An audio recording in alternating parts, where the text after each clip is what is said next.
छोटे भाई की बीवी ने मुझे खोदने का सुनहरा मौका दिया। पिछले साल ही मेरे घर वालों ने बड़े धूमधाम से मेरे भाई सुरेश की शादी की थी। मेरी माँ पुराने जमाने की है। उन्होंने सुरेश से कह दिया कि उसको 1 साल में ही बच्चा चाहिए। मैं सुरेश से 1 साल बड़ा था। कायदे से मेरी शादी पहले होनी चाहिए, पर मैं अभी इंजीनियरिंग कर रहा था। शादी करने से शायद मैं पढ़ाई पर ध्यान नहीं दे पाता। इस वजह से मैंने शादी नहीं की। मेरा छोटा भाई सुरेश कॉलेज में पढ़ता था। वहीं पर उसकी मुलाकात मानुषी से हो गई। दोनों में प्यार हो गया। इस वजह से हम लोगों ने सुरेश की शादी मानुषी से कर दी। मानुषी बड़ा मस्त माल थी। उसके गाल इतने मुलायम और नर्म थे कि जब सुरेश प्यार से मानुषी के गाल पकड़कर खींच देता था तो वो लाल हो जाते।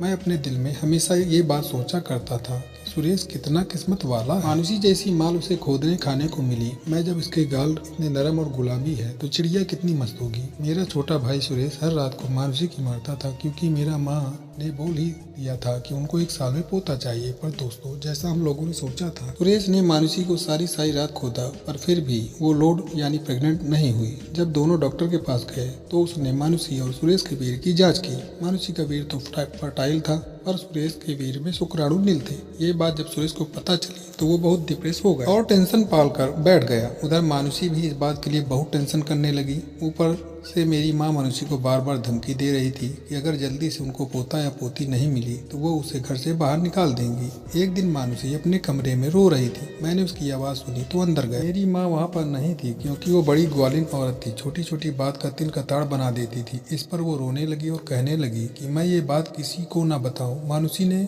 मुझे बताया कि वो कभी माँ नहीं बन सकती, क्योंकि सुरेश के वीर में शुक्राणु नहीं है। डॉक्टर ने उसे बताया है कि अगर वो सुरेश से ही खुदवाती रही तो कभी वो माँ नहीं बन पाएगी। कहीं ऐसा न हो कि मेरी माँ उसे घर से निकाल दे। ये सुनकर मैं भी टेंशन में आ गया। भाई साहब, क्या आप मुझे बच्चा दे सकते हैं? मानुषी रोते रोते बोली। भाई साहब, ये राज सिर्फ हम दोनों के बीच ही रहेगा। आप मुझे कुछ दिन कस के खोद दीजिए एकांत में। मैं पेट से हो जाऊं, और अगर मैं माँ बन गई तो आपका एहसान मैं कभी नहीं भूलूंगी। मानुषी रोते रोते बोली। मुझसे उसके आंसू देखे नहीं जा रहे हैं। मानुषी, ये तुम कैसी बात कर रही हो? मैं तुमको खोदूं? नहीं नहीं, ये महापाप मुझसे नहीं होगा, मैंने कहा, और मैंने वहाँ से भाग आया। दोस्तों, कुछ महीने बीतने पर भी जब मेरी पुरानी ख्यालात की माँ को मानुषी की तरफ से कोई खुशखबरी नहीं मिली तो मेरी माँ ने ऐलान कर दिया कि वो मानुषी को हमारे घर से निकाल देगी। दोपहर में मैं जब अपने कमरे में था तो मानुषी मेरे पास आई। भाई साहब, भगवान के लिए आप मुझे खोदकर बच्चा दो, वरना माँ जी मुझे निकाल देंगी। मानुषी ने रोते रोते कहा तो मैं उसका दुख न देख सका। मैं राजी हो गया। कुछ देर बाद मानुषी अच्छी तरह से नहा धोकर तैयार क्रीम पाउडर लगाकर मेरे कमरे में आ गई। मेरा छोटा भाई अपने काम पर गया हुआ था। मेरी माँ कहीं बाहर चली गई थी। मानुषी ने बाथरूम में 1 घंटे तक साबुन से रगड़ रगड़ कर नहाया था। जब वो मेरे कमरे में आई तो मैं उसे देखता ही रह गया। वो मेरे बिल्कुल पास आकर बैठ गई। उसके बाल अभी भी गीले थे और गोरे चिकने बदन में कुछ साबुन की ताज़ा खुशबू मेरी नाक में जा रही थी। भाई साहब, आप मुझे बच्चा देंगे ना? वो दीनहीन अवस्था में बोली। हाँ दूंगा, मैं तुमको बच्चा जरूर दूंगा। मैं कहा, आज मेरा सपना साकार होने वाला था। जिस मानुषी को देख देख कर मैं बाथरूम में न जाने कितनी बार झूठ मारी थी, आज मैं उसको खोदने वाला था। जिस फूल को मैं रोज देखा करता था, उसकी खुशबू आज मैं सूंघने वाला था। मैंने दरवाजा बंद कर लिया, वरना मेरी माँ कभी भी आ सकती थी। मानुषी खुद ही आकर मुझसे लिपट गई। मुझे कुछ भी नहीं करना पड़ा। ओह, कितनी मस्त खुशबू उसके बदन से आ रही थी। शायद उसने कोई मस्त परफ्यूम लगाया हुआ था। मानुषी ने खुद ही मुझे पकड़ लिया और मेरे कंधों पर हाथ रख दिया। कुछ देर बाद हम एक दूसरे को किस करने लगे। बाप रे, आज मैंने उसको बिल्कुल करीब से देखा।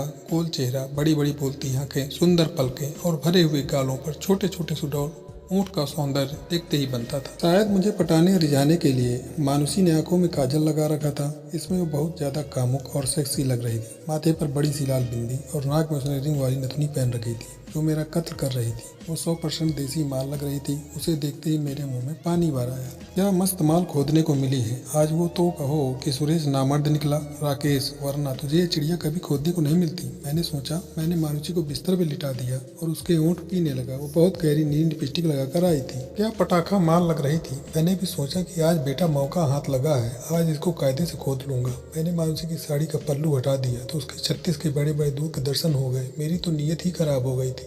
हम दोनों अब शर्म और हया को भूल गए थे और दो प्रेमी बन गए थे जो एक ही डाल पर बैठ के गुटरगू करने वाले थे। मैंने अपने छोटे भाई सुरेश की बीवी की हाथ की उंगलियों में अपनी उंगलियां फंसा दी। मैंने अपने होंठ उसके लिपस्टिक लगे होंठों पर रख दिए और पीने लगा। उफ, क्या रसीले होंठ थे उसके, खुलकर चिड़िया देगी। मैंने मानुषी से पूछा, हाँ भाई साहब, जैसा दिल करे मुझे खोद लो। आज मुझे इतना ज़्यादा खोदना कि मैं पेट से रुक जाऊं, मानुसी बोली। मैंने धीरे धीरे उसके ब्लाउज के बटन खोल दिए। अब उसकी लाल रंग की ब्रा मेरे सामने थी। मैंने वो भी खोल दी। ब्लाउज और ब्रा मैंने निकाल दिया। मुझ पर तो जैसे बिजली ही गिर गई थी। इतने सुंदर मम्मे मैंने सिर्फ टीवी में मॉडल्स के देखे थे। मैं तो सोचता था कि किसी लड़के के इतने मस्त और चिकने मम्मे हो ही नहीं सकते हैं, पर आज मैंने साक्षात ऐसे मस्त माल देख लिए तो मैं बिल्कुल पागल हो गया था। मानुषी की रसीली छातियां देखकर, कितनी गोल, बड़ी, रसीली, जूसी और चिकनी छातियां थी। मेरा भाई तो बड़ा लकी निकला। कितना मस्त माल खोदने को मिला इसे। कुछ पल के लिए मैं अपने भाई सुरेश से जलने लगा। फिर मैंने अपने हाथ मानुषी के दूध पर रख दिए और मजे से दबाने लगा। रुई जैसी मुलायम स्तन थे उसके।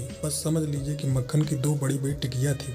फिर हम दोनों का प्यार परवान चढ़ने लगा। मैंने अपने भाई सुरेश की औरत की रंगी रसीली छाती अपने मुंह में भर ली और मजे लेकर पीने लगा। हम दोनों प्रेमियों की आंखें बंद हो गई और बस प्यार ही प्यार हम दोनों पर हावी हो गया। मेरी किस्मत कितनी तेज थी। एक मस्त खुदासी औरत खुद मेरे पास चलकर आई थी और निवेदन कर रही थी कि मैं उसको रगड़ कर खो दूं। मैं हपर हपर करके मानुषी के दूध पीने लगा। मैं स्वर्ग में पहुंच गया था। रसीली निप्पल्स मेरे मर्दाना स्पर्श से खड़ी हो गई थी। चूचकों के इर्द गिर्द बड़े बड़े काले घेरे मुझे अनायास अपनी ओर खींच रहे थे और इस मस्त माल को दबाए खोदने को कह रहे थे। ये बात अच्छी थी कि घर में कोई नहीं था, वरना मैं शर्म ही करता रह जाता और मानुषी को खोद न पाता। फिर उसे बच्चा कैसे मिलता। मैं भी जी जान से इस बच्चा पाओ मिशन पर लग गया और मानुषी के दोनों दूध मजे से पीने लगा। उत्तेजना में जब मेरे तेज दांत उसके मुलायम स्तन में चुभ जाते तो वो आई आई करने लग जाती।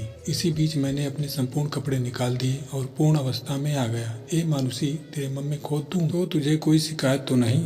मैंने धीरे से पूछा। भाई साहब, मैं तो आपसे खुदने के लिए आई हूँ, आप मेरे मम्मी खोद लो। वो बोली। मेरा पप्पू तो पहले से ही खड़ा था। मैं मानुषी को सीधा लिटा दिया और उसके एक मम्मे में अपना साथ का मोटा पप्पू चुभोने लगा।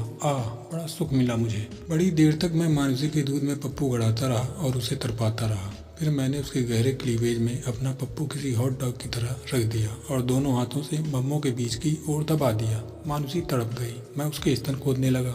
कितना दिव्य एहसास था वो। जिन मम्मों को देख देख कर मैं रोज मारा करता था, आज वही माल मुझे खोदने को मिल रही थी और छू छू कर चिड़िया सहलाने लगा। फिर मैं चिड़िया के दाने को अपनी उंगली से जोर जोर से घिसने लगा। कुछ ही देर में मानो मानुषी की चिड़िया में आग लग गई।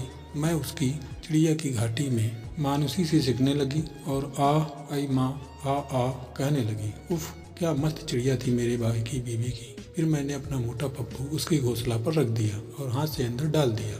फिर मैं मानुषी जैसी हसीना को ठोकने लगा। उसने मुझे बाहों में लपेट लिया और गच गच खुदवाने लगी। भाई साहब, आज मुझे इतना खोदिए कि एक बारी खुदाई में ही मेरा गर्भ रुक जाए। मानुषी बोली। उसकी जांघें, घुटने, कमर, बाप रे बाप कितनी चिकनी थी कि मैं अपने आप को गर्वान्वित महसूस कर रहा था कि मानुषी को खोदने का सुनहरा अवसर मिल गया। उसने खुद मेरे गले में अपने दोनों हाथ डाल दिए और अपनी दोनों चिकनी टांगे मेरी कमर में फंसा दी। मैं जोर जोर से अपने मोटे और मजबूत पप्पू से मानुषी के दूध खोद रहा था। वो शायद मेरी जिंदगी का सबसे हसीन और रोमांटिक पल था। एक शादीशुदा औरत को खोदने का अलग ही मजा मिलता है। किसी का धर्म नष्ट करने में बहुत मजा मिलता है। मानुषी के सुहाग की पहचान उसकी बड़ी से काली बिंदी, गले में मंगलसूत्र और नाक में नथ। तो मेरा कत्ल कर रही थी। मैं जोर जोर से अपनी कमर चला चला कर मानुषी के नर्म नर्म बोब्स खोद रहा था। कुछ देर बाद मैंने अपना माल गिरा दिया सफेद चिकने मम्मे पर। मेरा माल बह गया। फिर मैंने अपना पप्पू उसके मुंह में दिया। अब मानुषी की चिड़िया की बारी थी। यदि मैं उसके दूध, मुंह और चिड़िया खोदता रहता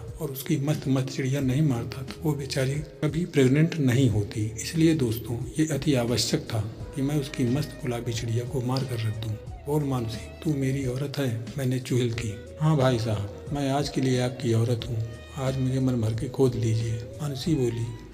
बोल की माँ बनने के बाद भी मुझे चुपके चुपके चिड़िया दिया करेगी? मैंने कहा, हाँ भाई साहब, मैं माँ बनने के बाद भी आपका एहसान जिंदगी भर नहीं भूलूंगी और आपको चुपके चुपके चिड़िया दूंगी। मानुषी बोली। उसके बाद मैं उससे बेहद प्रसन्न हो गया और मैंने उसे अपनी औरत की तरह 3 घंटे खोदा। पहले लिटाकर उसको लिया, फिर पप्पू पर बैठाकर मैंने अपने भाई सुरेश की बीवी को खोदा, फिर उसको घोड़ी बनाकर पेला। अंत में मैंने उसकी चिड़िया मारी। ऊपर वाले का ऐसा आशीर्वाद था कि केवल एक ही खुदाई में मानुषी फिर से हो गई। 9 महीने बाद उसने एक बड़े हट्टे कट्टे लड़के को जन्म दिया। पोता पाकर बेरी बा बहुत खुश थी। अब वो मानुषी को बहुत सम्मान देने लगी थी। पर मेरा छोटा भाई सुरेश कहीं न कहीं शक करता था कि वो बेटा उसका नहीं, मेरा है। मैं आज भी मानुषी को अपने कमरे में बुलाकर चुपके से लेता हूँ। इस कहानी के ऑनर गूगल है, मैं नहीं। दोस्तों, वीडियो को पूरा देखें। अगर वीडियो आपको अच्छा लगे तो वीडियो को लाइक, चैनल को सब्सक्राइब और ज़्यादा से ज़्यादा शेयर करें। धन्यवाद।